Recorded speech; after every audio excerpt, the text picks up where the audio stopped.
Good morning. I'm just going to light these so that we have something to light the other thing with later. And this is indicative of the fact that this morning I woke up without a conclusion to my sermon. It had been rewritten, I don't know. I was at 2,000 word count, which is like getting to be pretty long when I realized that I hadn't really gotten to my point yet. And that was on Thursday. So, forewarning. We're going to talk about interbeing some. As a matter of fact, probably for the first while that I'm here, we're going to talk about interbeing a lot. We're going to talk about it so much that by the time I'm through, some of you are going to wish we were talking about Jesus, you know? Anything but interbeing. So, opening words today, I just want to go back and refresh our memories about what interbeing is. It's an idea that was articulated by the Buddhist sage Tich Nhat Hanh. He observed that nothing can be alone. And so, all being is interbeing. Now, interbeing goes a bit beyond interconnectivity and interdependence and means that we all partake of one another. And we all partake of our environment as it partakes of us.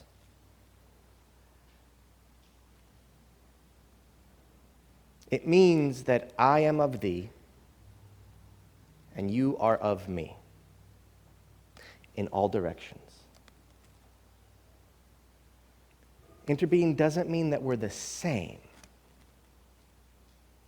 but it recognizes that the many manifestations of being are like many organs in one body.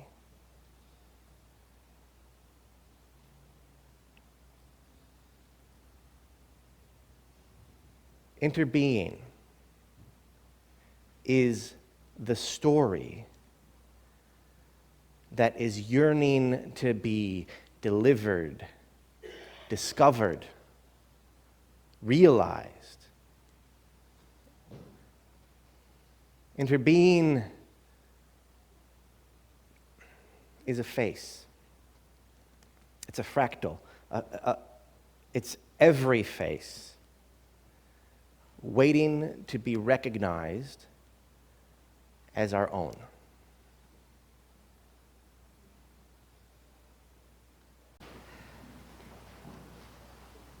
Have you ever had a moment, maybe many moments, when yourself, the borders of yourself, just seem to drift away? Maybe it's a moment where you have climbed to the top of a mountain and you're looking out, and the beauty and awe before you just feel so connected. Maybe for you it's been a moment when there's been a piece of music that has swept you off your feet in its beauty and majesty, and you in your human skin just seem to become part of the music. Maybe it's in a moment around a campfire where there is so much joy and so much sharing that you all just seem to be one circle. You're not just you, you're part of something bigger. This morning, I dedicate the lighting of our chalice to those moments when we truly feel we are part of everything. We kindle this flame as a symbol of our gathering. May the light of understanding illuminate our darkness. May the warmth of sharing bring us peace. So I am a terrible rock climber. and I'm afraid of heights. I'm afraid of heights in the same way that we're all supposed to be afraid of heights, though. Like, if you see somebody or a rock face and think it would be good to be up there, right? You must be an idiot. The trouble is, I'm an idiot. And beyond that, I find that my grace of movement is inversely proportional to the amount that gravity has to do with any situation. So rock climbers, real ones, wince when I ascend the rock face. It has been mentioned to me that I have a brutish approach to the activity. I don't do it much, and I haven't done it in years for reasons which should now be obvious. But there was a season in my life when it wasn't all that peculiar for me to be embarrassing the sport. It was a frequent occurrence in those days that having brute forced my way up a particular route, that I would discover that I had taken the wrong way. Finding myself both past the point of no return and yet out of reach of the next handhold. And there I'd be, just stuck, my belly button pressed to the mountain as if it could use it as a suction cup. There's more suction now.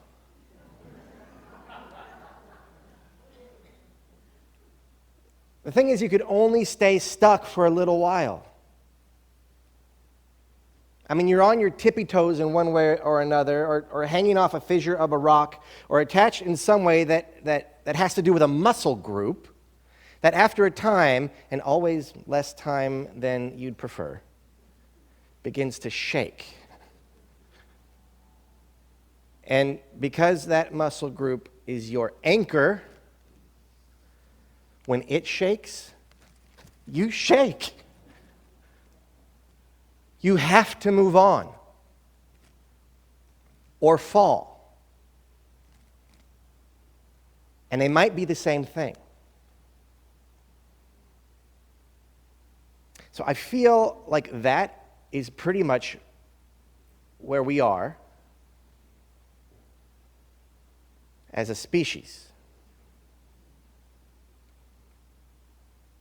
We've got ourselves into a precarious spot.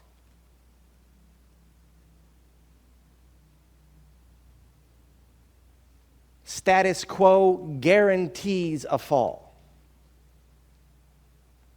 But we don't know if we can make the leap. And even if we do, it ain't going to be graceful. So this leap that I'm talking about isn't about technological advances or political systems. Not directly.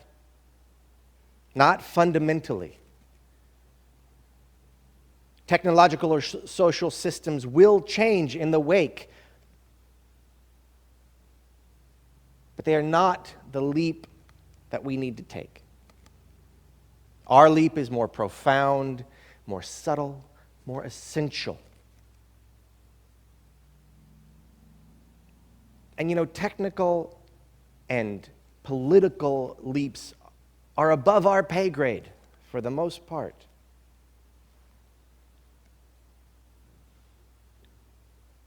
Which is good, because the leap that needs to be taken is right here, first and foremost.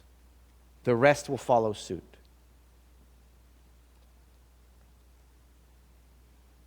Our leap is a narrative leap. That's one that we can all make. We need to change our story. So one of the things that we considered last week was the way in which our paradigm, our frame of reference, our story significantly determines what we perceive, what we make of that perception, and how we act in relation to what we perceive. And yet it is also true that our story, our meaning making, is very rarely intentional. It is mostly inherited or learned. And when it is intentional, it is not comprehensively so. There's just so much more going on, even on a sociological level, than we can even see. We cannot see what we cannot see, right? And that's why we need each other. We have to help each other. So I believe that that is the task of institutions such as this one.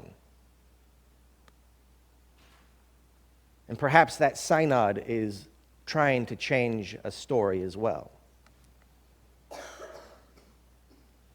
It's all the more necessary in times such as these, when the prevailing European paradigm of the last 3 millennia, the story into which we were all born, the story that has dominated the earth, has reached a crisis point on a global scale. So what is this paradigm that significantly determines what we can perceive and how we perceive it, what we make of that perception and how we believe or behave? It's the story of separation. Our story gives us the impression that we are discrete beings separated from other beings that decide what to do in the framework of time. That's the story of separation. It determines what we perceive, what we make of that perception, and how we act in relation to what we perceive, that we are separate. Now, it's not a bad story in some respects. It's done some good, maybe. But it comes with some fatal flaws. Broadly speaking, the sense of separation gives rise to a zero-sum based fear. If I am separate, then all is other. I am alone. And that feels dangerous. This fear finds relief in the subsequent impulse, the immediate subsequent impulse, to dominate one's environment, including all the human and non-human entities in it.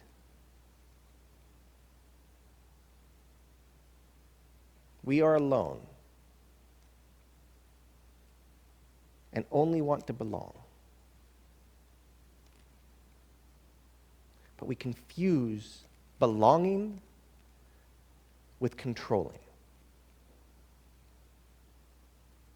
Under the influence of the impulse to dominate, we create a world cast into binary categories of us and them, or me and it.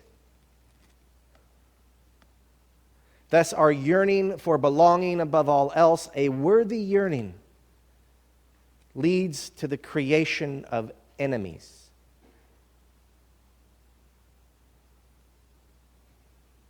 That same yearning generates the desire to be thought of as right more than the desire to actually be right. Because we want to belong.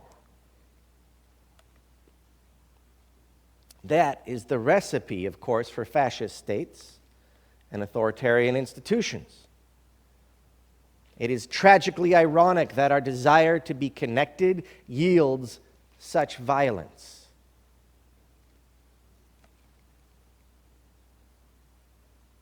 Now, we make that unwitting bargain because that sense of spiritual belonging lost in the story of separation really is the most important thing.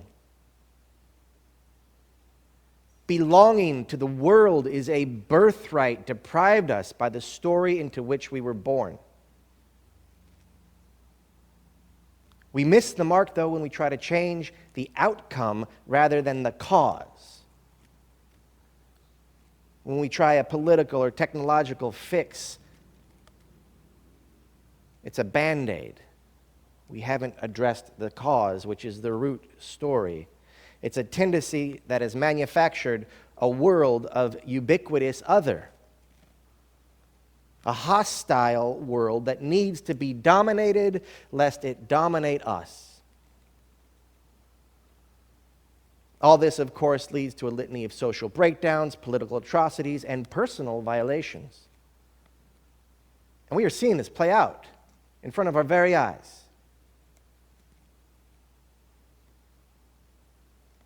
This is our front page.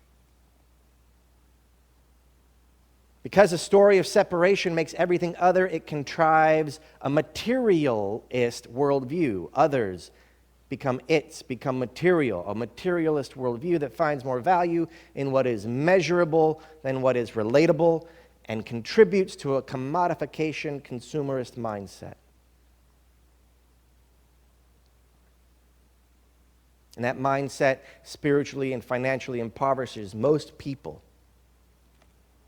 It devastates the earth and leaves all of us within its influence feeling spiritually lonely.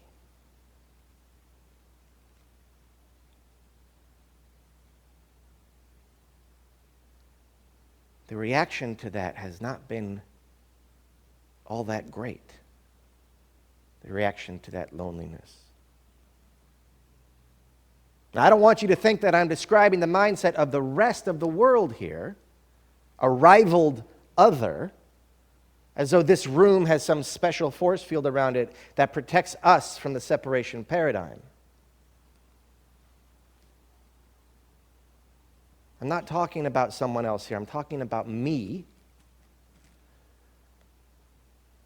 I'm talking about us, which means I'm talking about you. Now, in sort of a good news, bad news kind of way, it appears that the old story is in its death throes. Or perhaps it is rather that the old story has simply reached a point where it has become so toxic that if it does not die, we all will. The trouble is, we don't know what quite is next. We sort of see its outline. We're reaching for it, but we certainly can't grasp it yet. And we're beginning to shake. You see, the story of separation and domination and the subsequent desire to reconnect, to belong, and thus to be on team good has led to all sorts of dogmatic regimes and regimes of religion, state, and even science. Our desire to feel our inherent connectivity has led to a purity cult mindset and a groupthink behavior that in turn produces nationalism, so-called fundamentalism, and the snuffing of critical thought. Our past and our Facebook pages drip with them. Now, at some point along the line, certain brave souls were inspired to break from the group think of warlike mindset, of constant othering. And these are among our own spiritual ancestors, right? Rather than selling one's soul to the prevailing authority, the individual conscience was elevated to the catbird seat. Armchair historian time, I think that Gutenberg's press enabled the masses of people to discern matters of conscience and spirit for themselves, while the North American continent was taken as a place where those same masses of Europeans primarily could have access to enough resources to change their station. Combined over time, this laid the groundwork for the notion of the rugged individualist.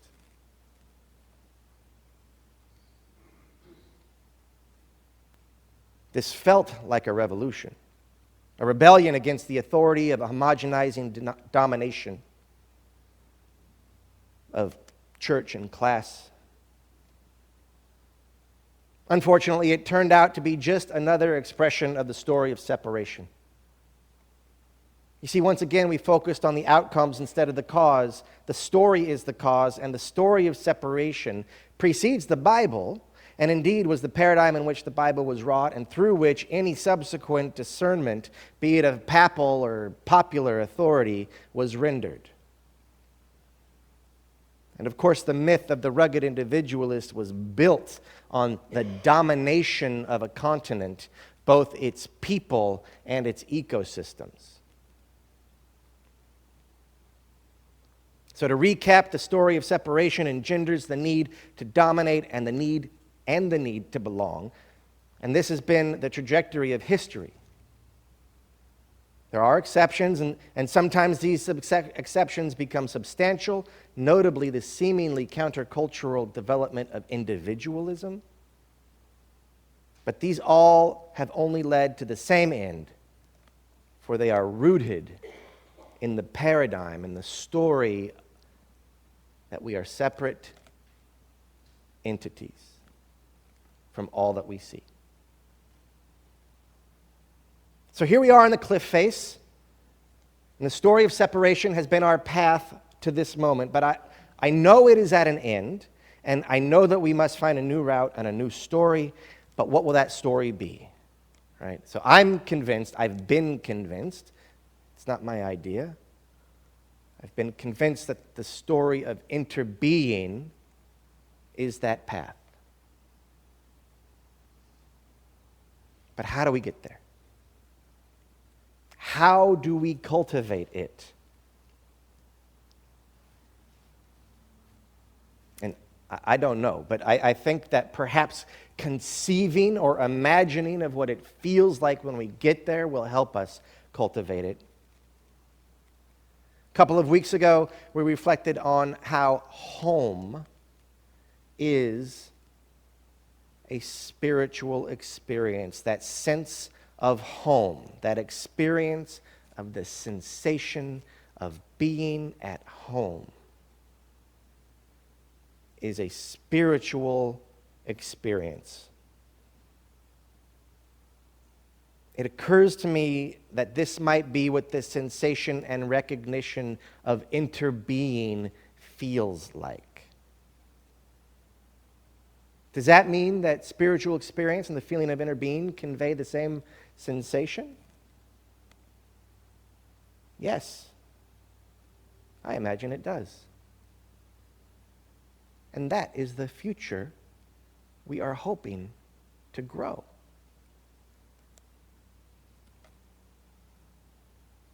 And so when I wonder how individuality and interbeing interact, I am wondering in some ways how we feel at home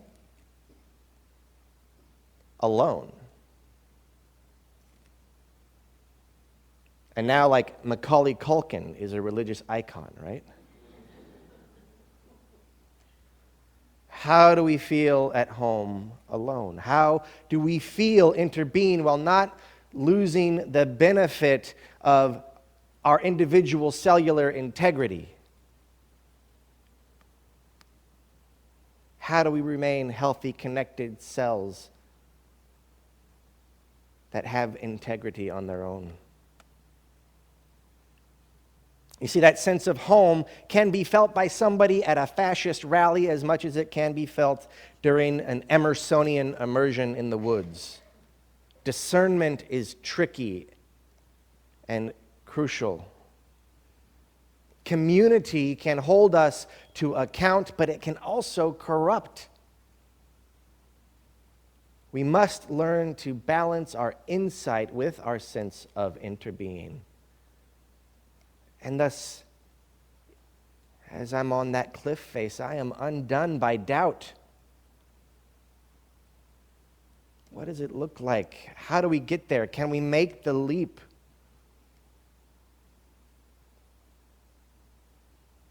Thus far, we keep doing the same thing. and hoping for a different result. Technical solutions, political solutions. We are once again falling into tribalism and factioneering. This practice and tendency has sunk the country to our south into a deep morass of incivility and conflict that is truly scary. But it is not limited to the U.S. by any stretch.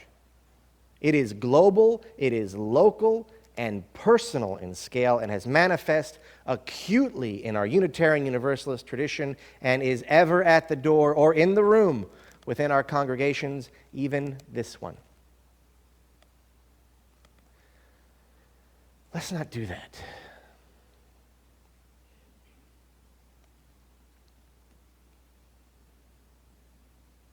When I conceived of this reflection, it was out of the need to find a curative to the purity cult groupthink gripping so many of the interactions that I witness. I wanted to champion good old-fashioned individualism and the critical thought that seems to come hand in glove with it. But now I want to take the hand out of the glove.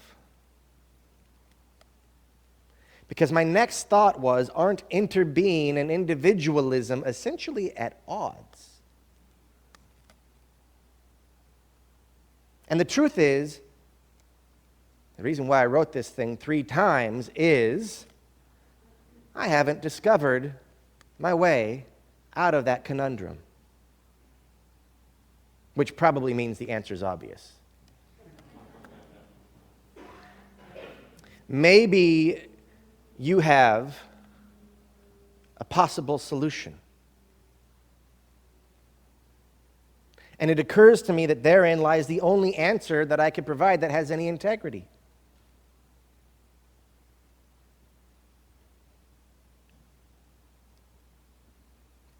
Be ye lamps unto yourself. That was the advice the Buddha gave on his deathbed. I think he was comfortable in doing so because he had faith in 3 things. I didn't ask him. I'm making this part up. 2 of which were behavioral and 1 of which is ontological. Ontologically, he comprehended the truth conveyed by the myth of Indra's net.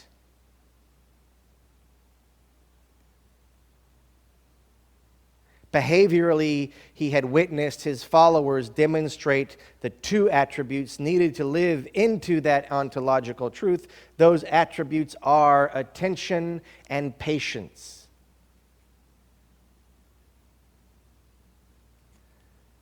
To see the face of everything in the face of anything.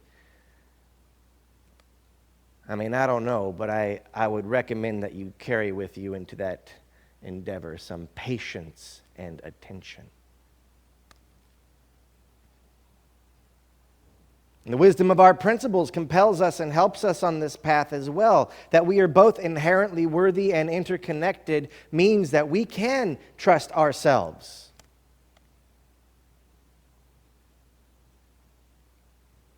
Because everything is in us.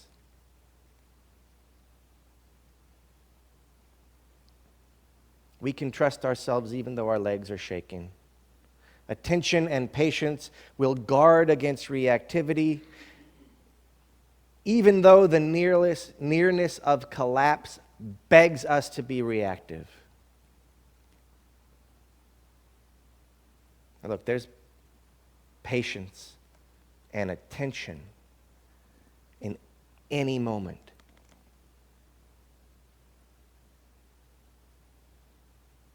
I don't know how much time we need or how much time even matters, because there is enough patience and attention in a single breath.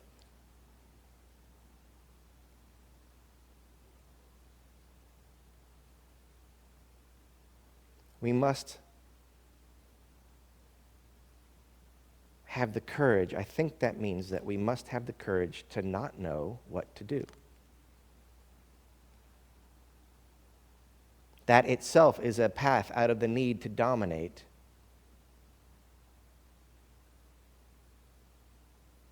That itself is an act of faith in Indra's net. With attention and patience, all things are visible, but it must be you that does the looking. You must do your own looking.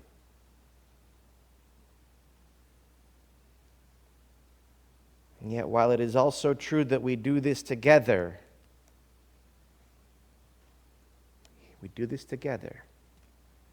in the end, you must find your own way home.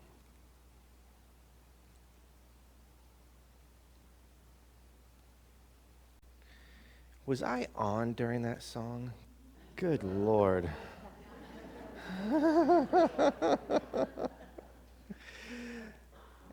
You know, it strikes me as we're reflecting on individuality in the face of interbeing and coming together as a community to create this sacred space. Sometimes right before your very eyes, Stone Soup Church happens with everyone bringing their own individual lens through which they're going to experience this sermon, contributing in various ways, including passing out hymnals, stepping up to run the slideshow as long as the slideshow will run, and making do when it doesn't. So I appreciate all of your contributions today.